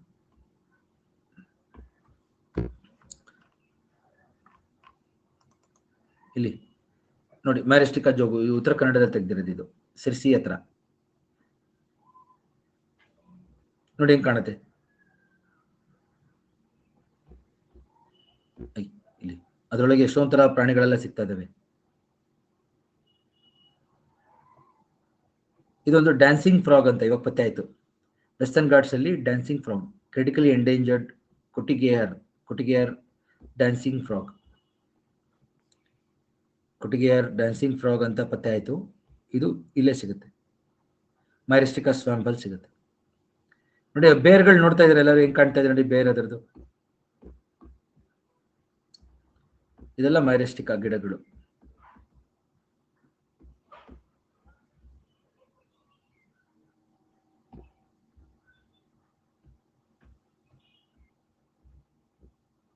ಆಯ್ತಾ, ಇದೊಂದು. ನೆಕ್ಸ್ಟ್ ಇದನ್ನ ನೋಡಿ, ನಮ್ಮ ಮಣಿಪುರ್ ನಲ್ಲಿ ಇರುವಂತ ಲೋಕ್ಟಾಕ್ ಲೇಕ್. ಮಣಿಪುರ್ನಲ್ಲಿರುವಂತ ಲೋಕ್ಟಾಕ್ ಲೇಕ್ ಏನಿದೆ, ಅದು ಒಂದು ರಾಮ್ಸರ್ ಸೈಟ್. ಆಯ್ತಾ, ರಾಮ್ಸರ್ ಸೈಟ್ ಆಗಿದೆ, ಜೋಗು ಪ್ರದೇಶ. ಇಲ್ಲೇನಾಗುತ್ತೆ, ಇಲ್ಲಿ ಗಿಡಗಳೆಲ್ಲ ಬೆಳೆಯುತ್ತಲ್ಲ, ಹುಲ್ಲೆಲ್ಲ ಬೆಳೆಯುತ್ತಲ್ಲ, ಅದು ಕೆಲವು ಸತಿ ಮಣ್ಣು, ಜೈವಿಕಾಂಶಗಳು ಎಲ್ಲ ಒಟ್ಟಿಗೆ ಸೇರ್ಕೊಂಡು ಈ ರೀತಿ ಫ್ಲೋಟಿಂಗ್ ಮ್ಯಾಟ್ ಇರುತ್ತೆ. ಫ್ಲೋಟಿಂಗ್ ಮ್ಯಾಟ್ ತರ ಫಾರ್ಮ್ ಆಗುತ್ತೆ. ಆ ಫ್ಲೋಟಿಂಗ್ ಮ್ಯಾಟ್ಗಳನ್ನ ನಾವು ಫುಮ್ಡಿ ಅಂತ ಕರೀತಾರೆ ಅಲ್ಲಿ ಲೋಕಲ್ಸ್. ಫುಮ್ಡಿ ಅಂದ್ರೆ ಅದು ಒಂದು ರೀತಿ it's a type of floating mat of vegetation. ಕರೆಕ್ಟಾ? ಸಸ್ಯಗಳು, ಆರ್ಗ್ಯಾನಿಕ್ ಅಂಶ ಮತ್ತು ಮಣ್ಣು ಎಲ್ಲ ಸೇರಿರುತ್ತೆ ಅದರಲ್ಲಿ. And also some of them are decomposing. ಕೆಲವುದು ಗಿಡಗಳು ಎಲ್ಲ ಡಿಕಂಪೋಸ್ ಆಗ್ತಾ ಇರುತ್ತೆ, ಗೊತ್ತಲ್ಲ, ಹ್ಯೂಮಸ್ ಆಗ್ತಾ ಇರುತ್ತೆ. ಆ ತರ ಫ್ಲೋಟಿಂಗ್ ಮ್ಯಾಟ್ಗಳನ್ನ ಫ್ಲೋಟಿಂಗ್ ಮ್ಯಾಟ್ಸ್ ಆಫ್ ವೆಜಿಟೇಷನ್ ನಾವು ಫುಮ್ಡೀಸ್ ಅಂತ ಕರೀತಾರೆ. ಇದಿಷ್ಟೊಂದಿದೆ ಈ ತರ ನಮ್ಮ ಲೋಕ್ಟಾಕ್ ಲೇಕ್ ನಲ್ಲಿ. ಮಣಿಪುರ ಇಷ್ಟೊಂದಿದೆ ನೋಡಿ, ಆ ಲೋಕ್ಟಾಕ್ ಲೇಕ್ ಪೂರ ಈ ತರ ಇದೆ. ಈ ತರದನ್ನ ನಾವು ಫುಮ್ಡೀಸ್ ಅಂತ ಕರಿತೀವಿ, ಫ್ಲೋಟಿಂಗ್ ಮ್ಯಾಟ್ಸ್ಗಳನ್ನ. ಆಯ್ತಾ, ಈ ತರ ಎಷ್ಟೊಂದಿರೋದ್ರಿಂದ ಅದ್ರ ಮೇಲೆ ಜನಗಳು ವಾಸ ಮಾಡ್ತಾರೆ, ಪ್ರಾಣಿಗಳೆಲ್ಲ ವಾಸ ಮಾಡ್ತಾರೆ.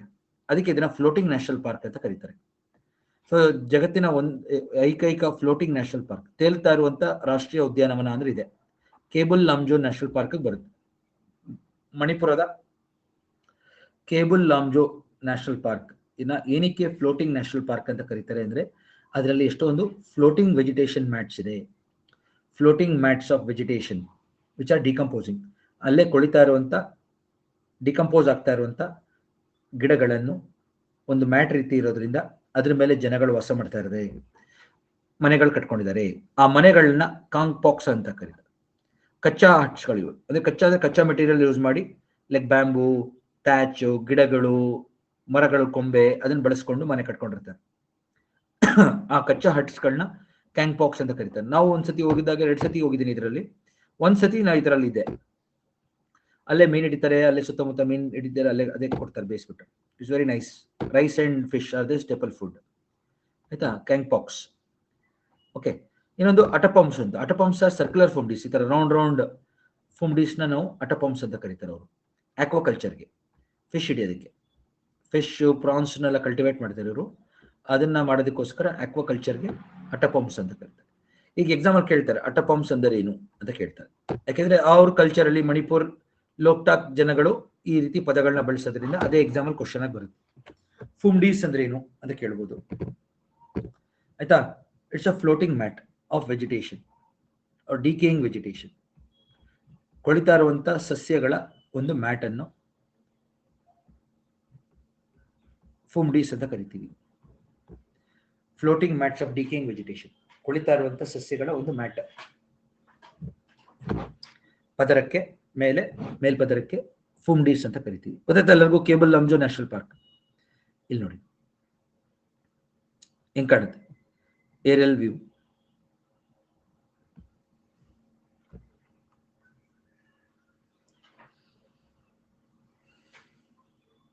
ಅದು ಫ್ಲೋಟ್ ಆಗುತ್ತಪ್ಪ ಅದು. ಯಾಕೆಂದ್ರೆ ಇವಾಗ ನೋಡಿ ಒಂದು ವಿಷಯ ಹೇಳ್ತೀನಿ ನೋಡಿ, ಹುಲ್ಲು ಕಟ್ ಮಾಡ್ಬಿಟ್ಟು ಅದನ್ನ ನೀವು ಬಂಡಲ್ ಮಾಡ್ಬಿಟ್ರೆ ಹೆಂಗಿರುತ್ತೆ ಹೇಳಿ? ತೇಲತ್ತೆ, ನೋಡಿದಿರಾ? ಹುಲ್ಲು ನೀವು ಏನ್ ಮಾಡುತ್ತೆ, ಅದನ್ನ ಕಟ್ ಮಾಡ್ಬಿಡಿ. ಹಿಂಗೆ ಕಟ್ ಮಾಡ್ಬಿಟ್ಟಾಗ ಅಥವಾ ಅದು ಗಿಡ ಬೇರಿಂದ ಬೇರೆ ಆಗೋದಾಗ ತೇಲುತ್ತೆ ತಾನೆ ಹುಲ್ಲು. ಅದು ಮಣ್ಣು, ಆರ್ಗ್ಯಾನಿಕ್ ಅಂಶಗಳು ಎಲ್ಲ ಒಟ್ಟಿಗೆ ಸೇರ್ಕೊಂಡು ಒಂದು ಮ್ಯಾಟ್ ತರ ಆಗೋಗಿರುತ್ತೆ. ಈ ಜನಗಳು ಏನ್ ಮಾಡ್ತಾರೆ, ಮತ್ತೆ ಮತ್ತೆ ಅವುಗಳನ್ನ ಇನ್ನೊಂದಕ್ಕೆ ಕಟ್ಟು ಬಂಡಲ್ ಮಾಡ್ತಾ ಇರ್ತಾರೆ, ಅವಾಗೆಲ್ಲ ದೊಡ್ಡದಾಗುತ್ತದೆ ಈ ತರ. ಇಲ್ಲಪ್ಪ, ಅದು ಏನಾಗುತ್ತೆ ಅಂದ್ರೆ ಸುತ್ತಮುತ್ತ ಪ್ರದೇಶಗಳಲ್ಲಿ ಆ ಭಾಗದಲ್ಲಿ ಅಷ್ಟು ಹಾವಿಲ್ಲ ಅಲ್ಲಿ. ಕರೆಕ್ಟಾ? ನೀವು ಹಾವುಗಳೆಲ್ಲ ಎಲ್ಲಿರೋದು? ಇಲ್ಲಿ ನಮ್ಮ ಕಡೆಗೆ ಇರೋದು ಜಾಸ್ತಿ, ಟ್ರಾಪಿಕಲ್. ಸೊ ಅಲ್ಲಿ ಸ್ವಲ್ಪ ನಮಗೆ ಕಮ್ಮಿ. ಮಣಿಪುರ ಭಾಗದಲ್ಲಿ ಎಸ್ಪೆಷಲಿ ಲೋಕ್ಟಾಕ್ ಲೇಕ್ ಅಲ್ಲೆಲ್ಲ. ಓಕೆ, ಆಸ್ ರಿಸಲ್ಟ್ ಆತರ ಏನೂ ಸಮಸ್ಯೆ ಇಲ್ಲ. ಇಲ್ಲ ಏನಾಗಲ್ಲ. ಏನು ನಮ್ಮ ತರ ಏನು RCC ಮನೆ ಕಟ್ಟಲ್ಲ ಅವರು, ಚಿಕ್ಕದಾಗಿ ಇದ್ರ ಮನೆಯಲ್ಲಿ ಕಟ್ಕೊಂಡಿರ್ತಾರೆ. ಗೊತ್ತಲ್ಲ? ವೆರಿ ನೈಸ್, ವೆರಿ ಬ್ಯೂಟಿಫುಲ್ ಆಗಿರುತ್ತೆ. ಒಳ್ಳೆ ಮನೆ ತರನೇ ಇರುತ್ತೆ ಅದು, ಪ್ರಾಪರ್ ಆಗಿ ಅದರಲ್ಲಿ ವಾಸ ಮಾಡ್ಬೋದು. ಆಯ್ತಾ? ಫುಮ್ಡೀಸ್ ಅಂತ. ಕರೆಕ್ಟ್? ಎಷ್ಟೋ ಜನ ನೋಡ್ರಲ್ಲ ಇದನ್ನ ಅಥವಾ ಕೇಳಿರಲ್ಲ ಈ ತರದ್ದೆಲ್ಲ ಇದೆ ಅಂತ. ಸೊ ನಮ್ಮ ದೇಶದಲ್ಲಿ ಇದೆ ಆ ತರದ್ದು, ಇಡೀ ಜಗತ್ತಿನಲ್ಲಿ ಎಲ್ಲೂ ಇಲ್ಲ, ನಮ್ಮಲ್ಲಿ ಮಾತ್ರ ಅದು. ಆಯ್ತಾ? ಫ್ಲೋಟಿಂಗ್ ನ್ಯಾಷನಲ್ ಪಾರ್ಕ್ ಎಲ್ಲ ಇರೋದು Keibul Lamjao Loktak lake. Next hope spots ಅಂತ. ಹೋಪ್ ಸ್ಪಾಟ್ಸ್ ಅಂತ ಹೇಳಿ ಮಿಷನ್ ಬ್ಲೂ ನ ಸ್ಥಾಪಕಿ ಸಿಲ್ವಿಯಾ ಅರ್ಲ್ ಅಂತ ಅವರು ಸ್ಥಾಪನೆ ಮಾಡಿದ್ರು ಇದನ್ನ. ಇವ್ರ ಪ್ರಕಾರ ಜಗತ್ತಿನಾದ್ಯಂತ ಭೂಮಿಯಲ್ಲಿರುವಂತ ವನ್ಯಜೀವಿಗಳನ್ನ ರಕ್ಷಣೆ ಮಾಡ್ತಾ ಇದೀವಿ ನಾವು. ಭೂಮಿ ಮೇಲಿರುವಂತ ವನ್ಯಜೀವಿಗಳನ್ನ ನಾವು ನ್ಯಾಷನಲ್ ಪಾರ್ಕ್ ರೀತಿ, ಕರೆಕ್ಟಾ, national park, biosphere reserve, tiger reserve, wild life centuries ಎಲ್ಲ ಮಾಡಿದೀವಿ ನಾವು ನಮ್ಮ ಭೂಮಿ ಮೇಲಿರುವಂತ ಜೀವಿಗಳನ್ನ ಸಂರಕ್ಷಣೆ ಮಾಡಕ್ಕೆ. ಸಾಗರಕ್ಕೆ ಏನ್ ಮಾಡಿದೀವಿ? ಸಮುದ್ರ ಸಾಗರ ಜೀವಿಗಳಿಗೆ ಸಂರಕ್ಷಣೆ ಮಾಡ್ಲಿಕ್ಕೆ ನಾವೇನು ಕ್ರಮಗಳನ್ನೇ ಕೈಗೊಂಡಿಲ್ಲ. ಜಗತ್ತಿನಾದ್ಯಂತ ಸಮುದ್ರ ಸಾಗರಗಳ ಜೀವಿಗಳನ್ನು ಯಾರೂ ಸಂರಕ್ಷಣೆ ಮಾಡ್ತಾ ಇಲ್ಲ. ಓಕೆ, ಅದಕ್ಕೋಸ್ಕರ ಇವ್ರು ಏನ್ ಮಾಡಿದ್ರು, ಸಿಲ್ವಿಯಾ ಅರ್ಲನ್ ಅವರು ಮಿಷನ್ ಬ್ಲೂ ಅಂತ ಒಂದು ಶುರು ಮಾಡಿದ್ದಾರೆ. ಈ ಮಿಷನ್ ಬ್ಲೂ ನಲ್ಲಿ ಮರೈನ್ ಏರಿಯಾಸ್ ಪ್ರೊಟೆಕ್ಟ್ ಮಾಡೋದು, ಸಮುದ್ರ ಸಾಗರಗಳಲ್ಲಿರುವಂತ ಜೀವಿಗಳು ಮತ್ತು ಆ ತಾಣಗಳನ್ನು ಸಂರಕ್ಷಣೆ ಮಾಡಿರುವಂತ ಒಂದು ಯೋಜನೆ ಇದು mission blue. Marine protected areas ಅಂದ್ರೆ ಸಮುದ್ರ ಸಂರಕ್ಷಿತ ಪ್ರದೇಶಗಳು ಅಂತ. ಸಮುದ್ರ ಸಾಗರಗಳಲ್ಲಿ ಸಂರಕ್ಷಿತ ಪ್ರದೇಶಗಳನ್ನ ಇವ್ರು ಕ್ರಿಯೇಟ್ ಮಾಡ್ತಾ ಇದ್ದಾರೆ. ಹತ್ತತ್ರ 170 ಸ್ಪಾಟ್ಸ್ಗಳನ್ನ ಐಡೆಂಟಿಫೈ ಮಾಡಿದ್ದಾರೆ. ಆ ಸ್ಪಾಟ್ಗಳಲ್ಲಿ ಏನು ಜೀವ ವೈವಿಧ್ಯತೆ ತುಂಬಾ ಜಾಸ್ತಿ ಇದೆ, ಅದಕ್ಕೆ ಅದನ್ನ ಭರವಸೆ ತಾಣಗಳು, ಹೋಪ್ ಸ್ಪಾಟ್ಸ್ ಅಂತ ಕರೀತಾ ಇದ್ದಾರೆ ಇವರು. ಹಾಟ್ ಸ್ಪಾಟ್ ಅಲ್ಲ, ಹಾಟ್ ಸ್ಪಾಟ್ ಜೊತೆ ಕನ್ಫ್ಯೂಸ್ ಮಾಡ್ಕೊಬಿಡಿ, ಹೋಪ್ ಸ್ಪಾಟ್. ಅರ್ಥ ಆಯ್ತಲ್ಲ ಎಲ್ಲರಿಗೂ? ಭರವಸೆ ತಾಣಗಳು ಅಂತ ಕರೀತಾರೆ ಅದನ್ನ ಇವರು. ಸಿಲ್ವಿಯಾ ಅರ್ಲ್, ಮಿಷನ್ ಬ್ಲೂ ಕೇಳಿದ್ರೆ ಎಷ್ಟು ಜನ ಕೇಳಿದ್ರಿ ಇದನ್ನ? ಅಥವಾ ಫಸ್ಟ್ ಟೈಮ್? ಎಷ್ಟು ಜನ? ಆಯ್ತಾ? ಮಿಷನ್ ಬ್ಲೂ, ಸಿಲ್ವಿಯಾ ಅರ್ಲ್, ಈ ತರದೆಲ್ಲ ಕೇಳ್ಬಿಡ್ತಾರೆ ಅವರು. ಸಮುದ್ರ ಸಾಗರಗಳಲ್ಲಿ ಇರುವಂತದ್ದನ್ನ ನಾವು ಸಂರಕ್ಷಣೆ ಮಾಡ್ಲಿಕ್ಕೆ ಏನು ಕ್ರಮಗಳನ್ನ ಕೈಗೊಂಡಿದ್ದೇವೆ ಜಗತ್ತಿನಾದ್ಯಂತ. ಮಿಷನ್ ಬ್ಲೂ ಸ್ಥಾಪಕಿ ಸಿಲ್ವಿಯಾ ಅರ್ಲ್ ಅವ್ರ ಬಗ್ಗೆ ಕೇಳ್ತಾರೆ, ಗ್ಯಾರಂಟಿ ಕ್ವಶನ್. ಹೋಪ್ ಸ್ಪಾಟ್ ಆಯ್ತಪ್ಪ.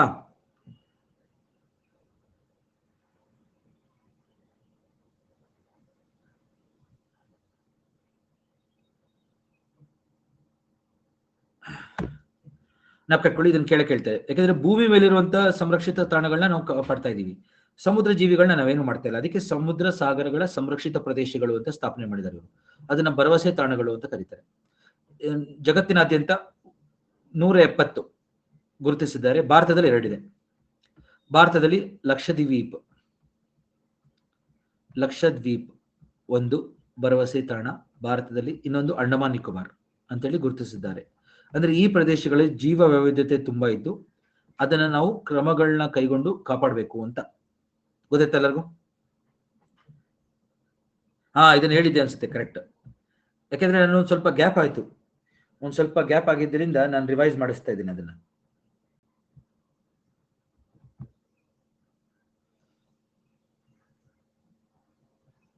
ಓಕೆ, ಇವಾಗ ನೋಡಿ, ಇದು ನಮ್ಮ ಭೂಮಿ, ಇದು ಹೌದಾ? ನಾವು ಭೂಮಿಯಿಂದ ನಾನು ಲಾಸ್ಟ್ ಕ್ಲಾಸ್ ಅಲ್ಲಿ ಹೇಳ್ತಾ ಇದ್ದೆ, ಸಮುದ್ರ ಸಾಗರಗಳಲ್ಲಿ ಇದು ಒಳ ನೀರು ಅಂತ ಕರೆದೆ. ನಾಲ್ಕೈದು internal water, low tide mark ವರ್ಗುವೆ ಒಳ ನೀರು ಅಂತ ಕರಿತೀವಿ. ಅದಾದ್ಮೇಲೆ 12 ನಾಟಿಕಲ್ ಮೈಲ್, 12 ನಾಟಿಕಲ್ ಮೈಲ್ಸ್ ಬಂದ್ರೆ ಏನದು ಟೆರಿಟೋರಿಯಲ್ ಝೋನ್. ನಪ್ಕೈಜ ಎಲ್ಲರಿಗೂ ಟೆರಿಟೋರಿಯಲ್ ವಾಟರ್ ಅಂತ ಕರಿತೀವಿ. ನಮ್ಮ ಭೂಮಿಗೆ ಸೇರಿದ್ದು, ಹೌದಾ? ನಪ್ಕೈಜ ಲಾಸ್ಟ್ ಕ್ಲಾಸ್ ಅಲ್ಲಿ ಹೇಳ್ತಾ ಇದ್ದೆ. ಸೊ ನಮ್ಮ ಸುಪ್ರೀಂ ಕೋರ್ಟ್ ಜುಡಿಸ್ಟ್ರಿಕ್ಷನ್ ಇಲ್ಲಿವರೆಗೂ ಬರುತ್ತೆ ಅಂತ ಹೇಳ್ತಾ ಇದ್ದೆ ನಾನು. ಟೆರಿಟೋರಿಯಲ್ ವಾಟರ್ಸ್ ವರ್ಗೂ ಬರುತ್ತೆ, 12 ನಾಟಿಕಲ್ ಮೈಲ್ ವರ್ಗೂ ಬರುತ್ತೆ ಅಂತ ಹೇಳ್ತಾ ಇದ್ದೆ. ಸೊ ನಮ್ಮ ಏನೇ ಸಂರಕ್ಷಣೆ ಮಾಡ್ತಾ ಇದ್ರು ನಾವು ಇಲ್ಲಿವರೆಗೂ ಮಾಡ್ತಾ ಇದೀವಿ ನಾವು. ಭಾರತದಲ್ಲಿ 6 ಮರೈನ್ ನ್ಯಾಷನಲ್ ಪಾರ್ಕ್ ಬರುತ್ತೆ. ಭಾರತದಲ್ಲಿ ಎಷ್ಟು? 6 ಮರೈನ್ ನ್ಯಾಷನಲ್ ಪಾರ್ಕ್ ಇದೆ. ಆ ಮರೈನ್ ನ್ಯಾಷನಲ್ ಪಾರ್ಕ್ ಎಲ್ಲಿವರೆಗೆ ಹೋಗುತ್ತೆ? ಇಲ್ಲಿವರೆಗೆ ಬರುತ್ತೆ. 12 ನಾಟಿಕಲ್ ಮೈಲ್ ವರೆಗೂ ನಾವು ಅದನ್ನ ಕಾಪಾಡ್ತಾ ಇದೀವಿ.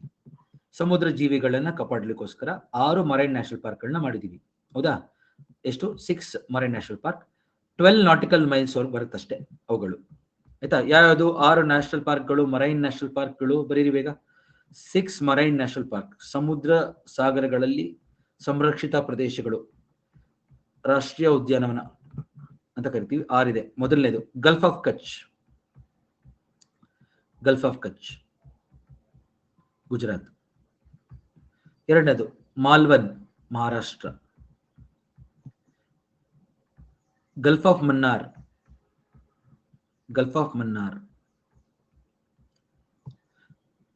ತಮಿಳುನಾಡು. ಮಾಲ್ವನ್, ಮಹಾರಾಷ್ಟ್ರ, ಆಯ್ತಾ? 4ನೇದು ಗಾಹಿರ್ ಮಾತಾ, ಒಡಿಸ್ಸಾ. ಕರೆಕ್ಟ? Rani Jhansi,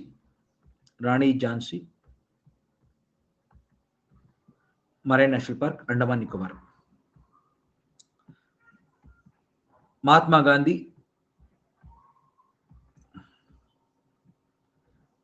Gandhi marine national park,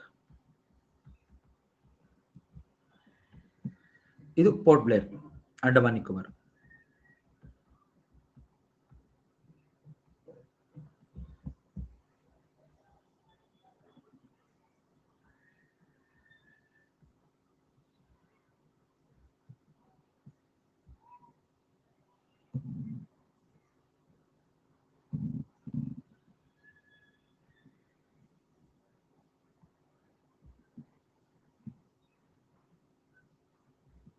map ಬರೆದು ಬೇಗ ಮಾರ್ಕ್ ಮಾಡಿ ಅದನ್ನೆಲ್ಲ.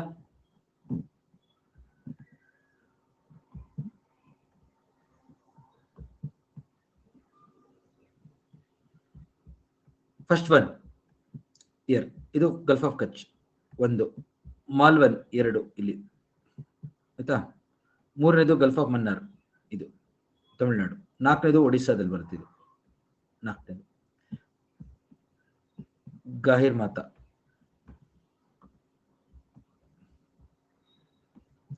ಇನ್ನೊಂದು ಅಂಡಮಾನ್ ನಿಕೋಬಾರ್.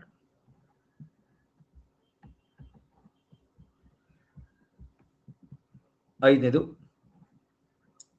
ಇಲ್ಲಿ ಬರುತ್ತೆ. 6ನೇದು ಇಲ್ಲಿ ಬರುತ್ತೆ, ಆಯ್ತಾ? ಸೊ ಮರೈನ್ ನ್ಯಾಷನಲ್ ಪಾರ್ಕ್ 6 ಇದೆ ಭಾರತದಲ್ಲಿ. ಇದು ಎಲ್ಲ ಎಲ್ಲಿವರೆಗೆ ಬರ್ತಾ ಇದೆ? 12 ನಾಟಿಕಲ್ ಮೈಲ್ಸ್. ಗೊತ್ತಾಗ್ತಿದೆ ಎಲ್ಲರಿಗೂ? 12 ನಾಟಿಕಲ್ ಮೈಲ್ಸ್ ವರ್ಗು ಮಾತ್ರ ನಾವು ಕನ್ಸರ್ವ್ ಮಾಡ್ತಾ ಇರೋದು. ಗೊತ್ತಪ್ಪ ಎಲ್ಲರಿಗೂ? 12 ನಾಟಿಕಲ್ ಮೈಲ್ಸ್ ವರ್ಗು ನಮ್ಮ ಮರೈನ್ ನ್ಯಾಷನಲ್ ಪಾರ್ಕ್ಗಳು ಬರ್ತವೆ. ಅದರಿಂದ ಹೊರಗಡೆಗೆ ಇಲ್ಲಿರುವಂತ ಬಯೋಡೈವರ್ಸಿಟಿ ಗೊತ್ತಾ? ಇಲ್ಲಿರುವಂತ ಬಯೋಡೈವರ್ಸಿಟಿನ ಯಾರು ಪ್ರೊಟೆಕ್ಟ್ ಮಾಡ್ತಾರೆ? ಅದಕ್ಕೋಸ್ಕರ ಭಾರತ ಇತ್ತೀಚೆಗೆ ಒಂದು ಬಯೋಡೈವರ್ಸಿಟಿ ಬಿಯಾಂಡ್ ನ್ಯಾಷನಲ್ ಜುಡಿಸ್ಟ್ರಿಕ್ಷನ್ ಎಂಬ ಒಂದು ಒಪ್ಪಂದಕ್ಕೆ ಸಹಿ ಹಾಕಿದೆ. ಭಾರತ ಇತ್ತೀಚೆಗೆ ನಮ್ಮ ಜೈಶಂಕರ್ ಅವರೇನಿದ್ದಾರೆ, ಜೈಶಂಕರ್ ಅವರು ಎಕ್ಸ್ಟರ್ನಲ್ ಅಫೇರ್ಸ್ ಮಿನಿಸ್ಟರ್ ಏನಿದ್ದಾರೆ, ಅವರು ಇದಕ್ಕೆ ಸಹಿ ಹಾಕಿದ್ರು. ಬಯೋಡೈವರ್ಸಿಟಿ ಬಿಯಾಂಡ್ ನ್ಯಾಷನಲ್ ಜುಡಿಸ್ಟ್ರಿಕ್ಷನ್ ಅಂತ. ಅಂದ್ರೆ 12 ನಾಟಿಕಲ್ ಮೈಲ್ಸ್ ಆದ್ಮೇಲೆ ಏನು ಸಮುದ್ರ ಜೀವಿಗಳು ಬರ್ತವೆ, ಜೀವ ವೈವಿಧ್ಯತೆ ಇದೆ, ಅದನ್ನ ಸಂರಕ್ಷಣೆ ಮಾಡಲು ಎಷ್ಟು ಜನಕ್ಕೆ ಅರ್ಥ ಆಗ್ತದೆ? ಬಯೋಡೈವರ್ಸಿಟಿ ಬಿಯಾಂಡ್ ಬಾರ್ಡರ್ಸ್ ಇದೊಂದು ಅಂತಾರಾಷ್ಟ್ರೀಯ ಮಟ್ಟದ ಒಂದು ಒಪ್ಪಂದ. UN ಸಿ ಲಾಸ್ಗೆ ಬರುತ್ತೆ. ಇದುವೆ united nations convention law of the sea ಬರುತ್ತೆ, ಅದಕ್ಕೂ ಸೇರುತ್ತಿದ್ದು. ಗೊತ್ತಾಯ್ತಾ ಎಲ್ಲರಿಗೂ? Biodiversity beyond national jurisdiction is an international agreement, ಅಂತಾರಾಷ್ಟ್ರೀಯ ಒಪ್ಪಂದ. ಓಕೆ, ಯಾವ್ದ್ರ ಅಂಡರ್? UN CLAWS ಅಂಡರ್ ಬರುತ್ತಿದ್ದು. ಇಲ್ಲಿ ಬರೀತೀನಿ ನೋಡಿ, BBN. ಗೊತ್ತಾಗ್ತದೆ? ಬಯೋಡೈವರ್ಸಿಟಿ ಅಂದ್ರೆ ಜೀವ ವೈವಿಧ್ಯತೆ ಬಿಯಾಂಡ್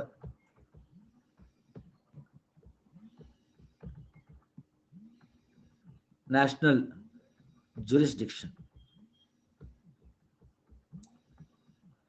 ಆಯ್ತಾ? ಇದು UN CLAWS ಅಂಡರ್ ಬರುವಂತ ಒಂದು ಒಪ್ಪಂದ. ಇದನ್ನ ಎಷ್ಟೋ ದೇಶಗಳು ಸಹಿ ಹಾಕಿಲ್ಲ, ನಾವು ಇತ್ತೀಚೆಗೆ ಸಹಿ ಹಾಕಿದ್ವಿ ಭಾರತ. ಆಯ್ತಾ?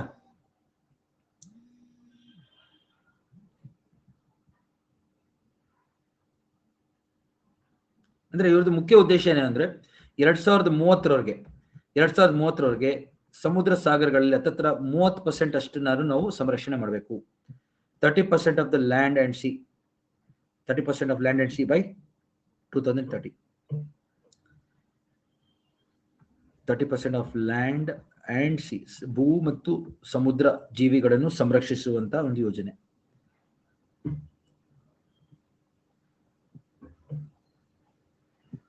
ಇದುವರೆಗೂ 91 ಕಂಟ್ರೀಸ್ ಸೈನ್ ಮಾಡಿದೆ, 91 countries including India.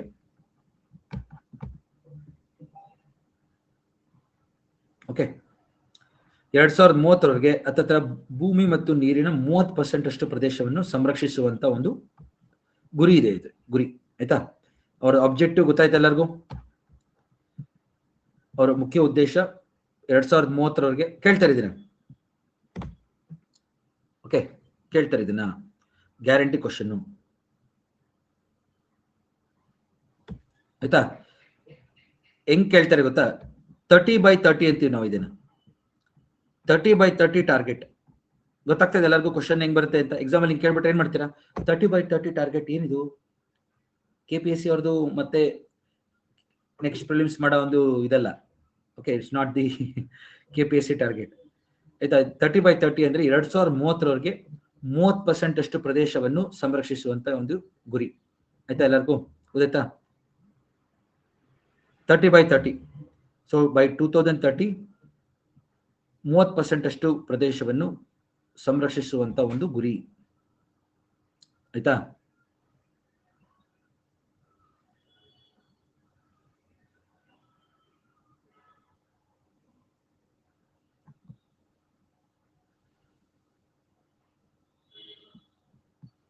Thirty by 30.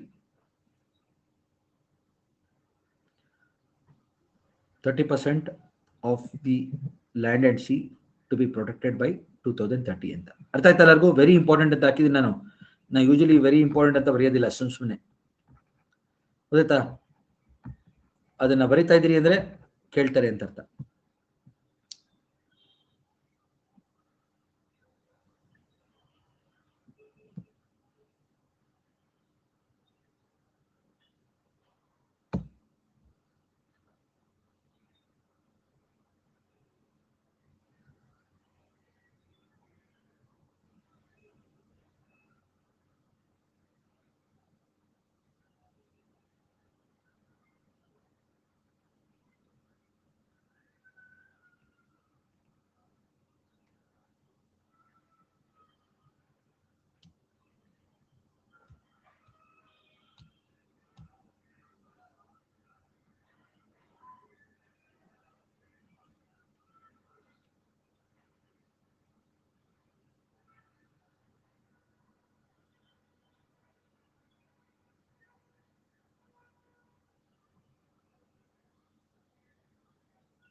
ಆಯ್ತಾ? ಎಲ್ಲರಿಗೂ ಅರ್ಥ ಆಯ್ತಪ್ಪ? ಕಂಟಿನ್ಯೂ ಮಾಡ್ಬೋದಾ?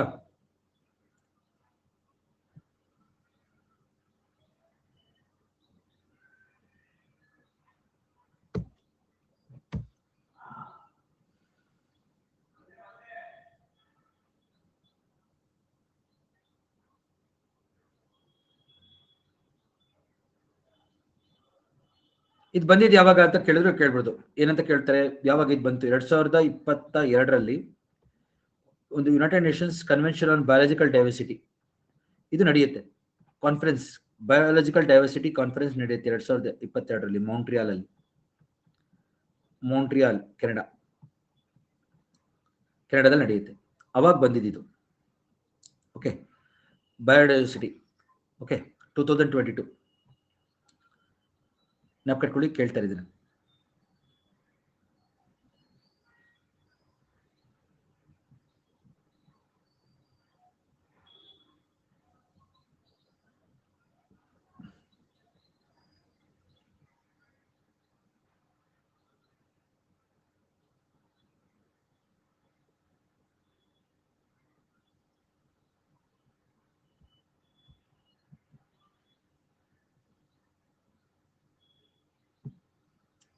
ಆಯ್ತಾ? ಸೊ ಇದನ್ನ ಜ್ಞಾಪಕ ಇಟ್ಕೊಳ್ಳಿ.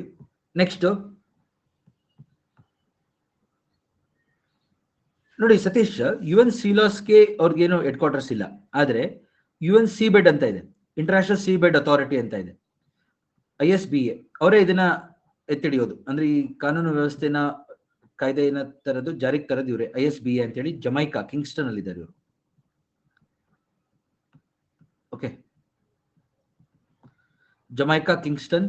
Okay, international seabed authority. Funded ಎಲ್ಲ UN ಜನರಲ್ ಅಸೆಂಬ್ಲಿ ಅವ್ರ ಬಜೆಟ್ ಬರುತ್ತಿದ್ದು. ಆಯ್ತಾ?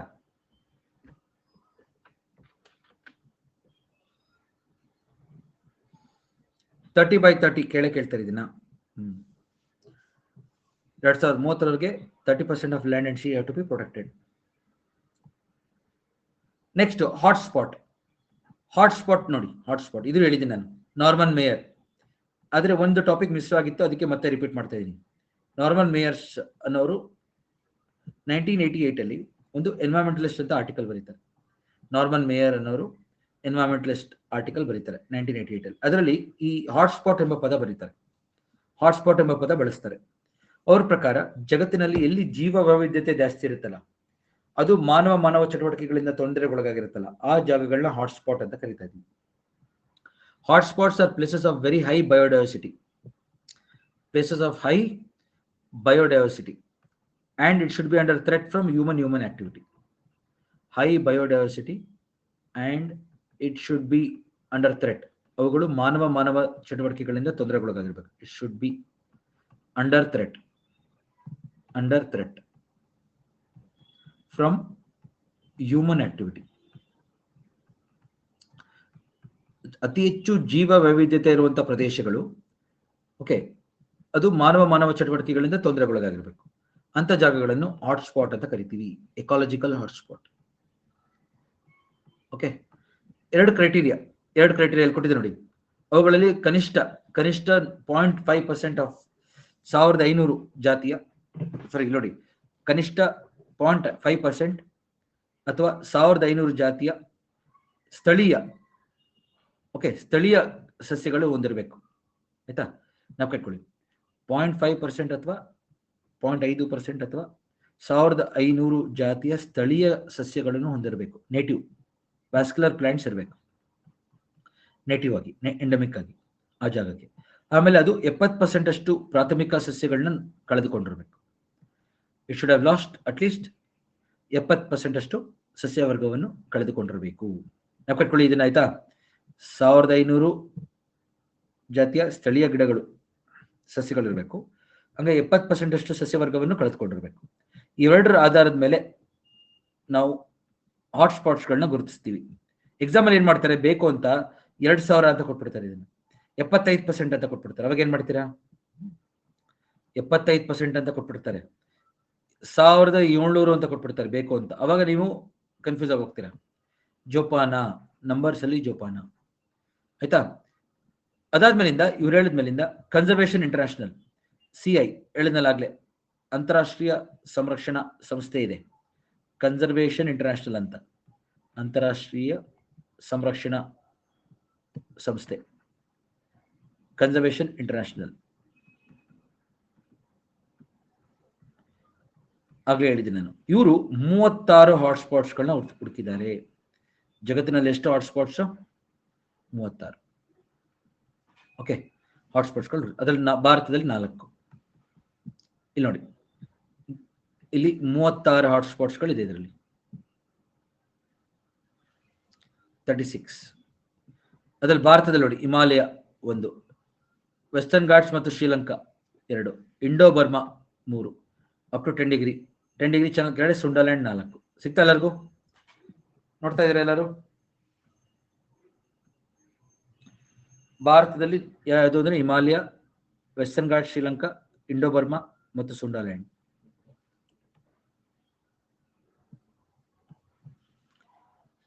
ಈ ತರ 36 ಹಾಟ್ಸ್ಪಾಟ್ಸ್ ಗಳನ್ನ ಗುರುತಿಸಿದ್ರು ಯಾರು? ಕನ್ಸರ್ವೇಷನ್ ಇಂಟರ್ನ್ಯಾಷನಲ್ ಅವರು. ಆಯ್ತಾ? ಕನ್ಸರ್ವೇಷನ್ ಇಂಟರ್ನ್ಯಾಷನಲ್ ಅವರು. ಭಾರತದಲ್ಲಿ 4, ಸುಂಡಾಲ್ಯಾಂಡ್ ನಿಕೋಬಾರ್ 10 ಡಿಗ್ರಿ ಚಾನಲ್ಗಿಂತ ಕೆಳಗಡೆ ಬರುತ್ತೆ, 10 ಡಿಗ್ರಿ ಕೆಳಗಡೆ.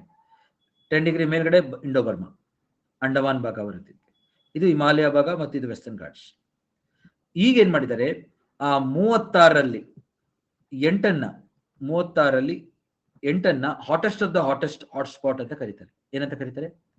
8 ಹಾಟ್ಸ್ಪಾಟ್ಸ್ಗಳನ್ನ 36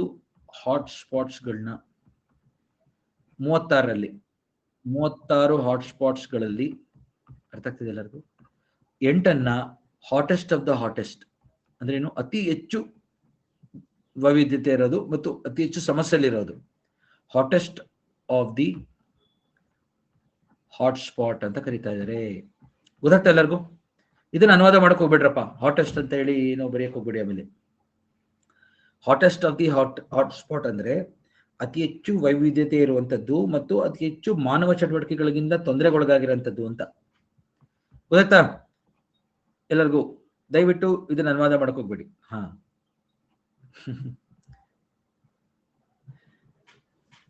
ಸೊ 36 ಹಾಟ್ಸ್ಪಾಟ್ಸ್ಗಳಲ್ಲಿ ಹಾಟೆಸ್ಟ್ ಯಾವುದು ಇಲ್ಲಿ ಹಾಕಿದೆ ನೋಡಿ ಒಂದೊಂದಾಗಿ. ಮಡಗಾಸ್ಕರ್ ನೋಡಿ, ಮಡಗಾಸ್ಕರ್ ಮತ್ತು ಈಸ್ಟ್ ಆಫ್ರಿಕಾ. ಇಲ್ಲಿ ಇದು ಮಡಗಾಸ್ಕರ್ ಭಾಗ 1. ನಾನು ರೋಮನ್ ನ್ಯೂಮರಲ್ಸ್ ಬರಿತೀನಿ ನೋಡಿ. ರೋಮನ್ ನ್ಯೂಮರಲ್ಸ್ 1, ಮಡಗಾಸ್ಕರ್ 1 ಮೊದಲನೇದು. ಮ್ಯಾಪ್ ಅಲ್ಲೂ ತೋರಿಸ್ತಾ ಇದ್ದೀನಿ ನಾನು ನಿಮಗೆ. ಎರಡನೇದು ಫಿಲಿಪೀನ್ಸ್ ಭಾಗ. ಇಲ್ಲಿ ಫಿಲಿಪೀನ್ಸ್, ಇದು ಎರಡನೇದು. ಫಿಲಿಪೀನ್ಸ್ ಆಯ್ತಾ? ಮೂರನೇದು ಸುಂಡಾಲ್ಯಾಂಡ್. ಅದೇ ನಮ್ದು ನಿಕೋಬಾರ್ ಬರುತ್ತಲ್ಲ, ಅದು ನಿಕೋಬಾರ್, ಮಲೇಷಿಯಾ, ಸುಮಾತ್ರ ಅವೆಲ್ಲ ಬರುತ್ತೆ ಇದರಲ್ಲಿ. ಮೂರನೇದು ಸುಂಡಾಲ್ಯಾಂಡ್, ಇದು ಈ ಭಾಗ ಸುಂಡಾಲ್ಯಾಂಡ್. ನಾಲ್ಕನೇದು ಬ್ರೆಜಿಲ್ಸ್ ಅಟ್ಲಾಂಟಿಕ್ ಫಾರೆಸ್ಟ್. ಬ್ರೆಜಿಲ್ ನಲ್ಲಿರುವಂತಹ ಅಮೆಝಾನ್ ಕಾಡುಗಳು. ಅಮೆಝಾನ್ ಕಾಡುಗಳನ್ನು ಹಾಟೆಸ್ಟ್ ಅಂತ ಕರೀತಾ ಇದ್ದಾರೆ ಇವರು. ಇದು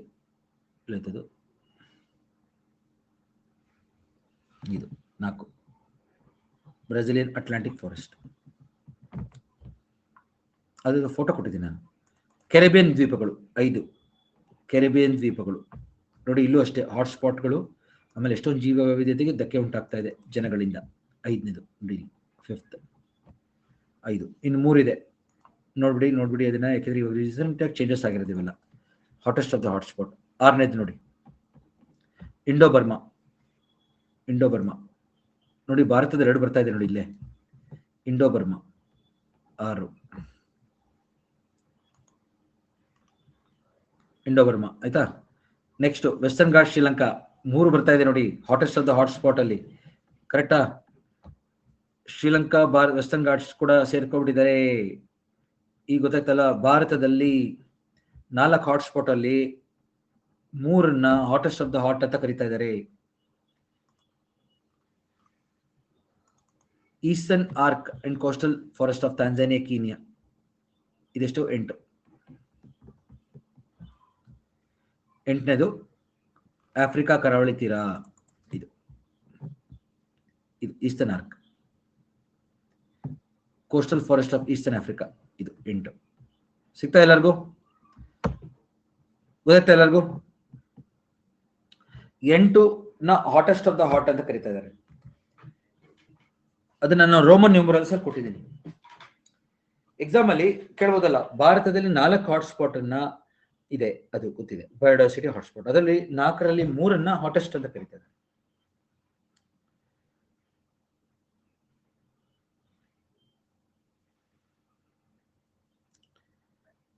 ನೋಡಿ, ನಾಳೆಯಿಂದ ನಾ ಏನ್ ಮಾಡ್ತಾ ಇದ್ದೀನಿ, ಬೇರೆ ಟಾಪಿಕ್ಸ್ ಹೋಗ್ತೀನಿ ನಾನು.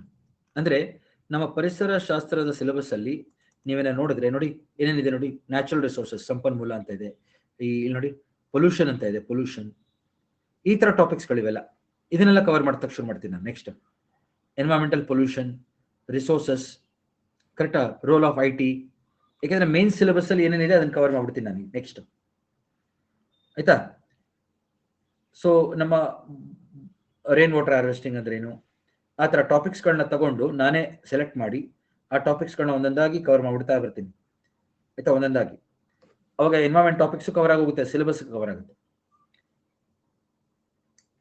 ಓಕೆ, ಉದಾತ್ತ ಸ್ನೇಹಿತರೆಲ್ಲರಿಗೂ ಇವತ್ತಿನ ತರಗತಿ ಇಲ್ಲೇ ಮುಕ್ತಾಯಗೊಳ್ಳುತ್ತದೆ. ದಯವಿಟ್ಟು ಏನೇನು ಟಾಪಿಕ್ಸ್ ಗಳು ನಾನು ಕವರ್ ಮಾಡ್ತಾ ಇದ್ದೀನಿ ಅದನ್ನೆಲ್ಲ ಒಂದು ನೋಟ್ಸ್ ತರ ಇಟ್ಕೊಳ್ಳಿ. ಫುಲ್ ಎನ್ವೈರನ್ಮೆಂಟ್ ಏನೇನಾಗಿದೆ ಅದನ್ನ ಒಂದ್ಸತಿ ರಿವೈಸ್ ಮಾಡ್ರಪ್ಪ ಬೇಗ, ಆಯ್ತಾ. ಎನ್ವೈರನ್ಮೆಂಟ್ ಫುಲ್ ರಿವೈಸ್ ಮಾಡ್ಕೊ ಬನ್ನಿ, ಸೊ ದಟ್ ನಾವು ಮುಂದುವರಿಯೋಕೆ ಸುಲಭ. ನಾನು ಇವಾಗ ಜಾಗ್ರಫಿನಲ್ಲಿ ವಿ ಹ್ಯಾವ್ ಕವರ್ಡ್ ಎಷ್ಟೋ ಟಾಪಿಕ್ಸ್ ಕವರ್ ಆಗೋಗಿದೆ. ಈಗ ನಾನು ನೆಕ್ಸ್ಟ್ ಏನಿದ್ರು ಹ್ಯೂಮನ್ ಜಾಗ್ರಫಿ ಶುರು ಮಾಡ್ತೀನಿ, ಹ್ಯೂಮನ್ ಮತ್ತು ಎಕನಾಮಿಕ್ ಜಾಗ್ರಫಿ ಶುರು ಮಾಡ್ತೀನಿ, ಗೊತ್ತಾ. ಈ ತರ population, demographic transition, density, sex ratio, quality of life, ಈ ತರ ಟಾಪಿಕ್ಸ್ ಗಳನ್ನ ಜಾಗ್ರಫಿ ಶುರು ಮಾಡೋಕ್ಕಿಂತ ಮುಂಚೆ ಎನ್ವೈರನ್ಮೆಂಟ್ ನ ಒಂದು ಹಂತಕ್ಕೆ ತಗೊಂಡೋಗೋಣ. ಎನ್ವೈರನ್ಮೆಂಟಲ್ ಒಂದು 5-6 ಕ್ಲಾಸ್ ಮಾಡೋಣ. ಸೊ ಅದೊಂದು ಹಂತಕ್ಕೆ ಬರುತ್ತೆ, ಅವೆಲ್ಲ ಇದನ್ನ ಕಂಟಿನ್ಯೂ ಮಾಡ್ಬೋದು, ಗೊತ್ತಾಯ್ತಾ. ಸೊ ದಯವಿಟ್ಟು ಪ್ರಿಲಿಮ್ಸ್ಗೂ ಆದ್ಯತೆ ಕೊಡಿ, ಮೇನ್ಸ್ಗೂ ಆದ್ಯತೆ ಕೊಡಿ. ಆಮೇಲೆ ತುಂಬಾ ರೂಮರ್ಸ್ ಇದೆ, KPSC ಎಕ್ಸಾಮ್ ನಡೆಯಲ್ವಂತೆ, ಅದಂತೆ ಇದಂತೆ ಅಂತ, ನೀವು ಅದಕ್ಕೆಲ್ಲ ಗಮನ ಕೊಡ್ಬಿಡಿ. ಯಾಕೆಂದ್ರೆ ಅದೆಲ್ಲ ನಿಮಗೆ ಗಾಬರಿ ಮಾಡೋದಕ್ಕೆ ಇರೋದವರು, ಆಯ್ತಾ. ಅನ್ನೆಸೆಸರಿ ರೂಮರ್ಸ್ ನ ಸ್ಪ್ರೆಡ್ ಮಾಡ್ತಾ ಇದಾರೆ, ಅದಕ್ಕೆಲ್ಲ ತಲೆ ಕೆಡಿಸ್ಕೊಬಿಡಿ. ಓದಲೇಬೇಕಾ? ಹಾ. ಸೊ ನಾವು ಕೋರ್ಸ್ ಅಂತೂ ನಾನು ಮುಗಿಸ್ತೀನಿ ಡಿಸೆಂಬರ್ ಒಳಗೆ, ಡಿಸೆಂಬರ್ ಮಧ್ಯದೊಳಗೆ.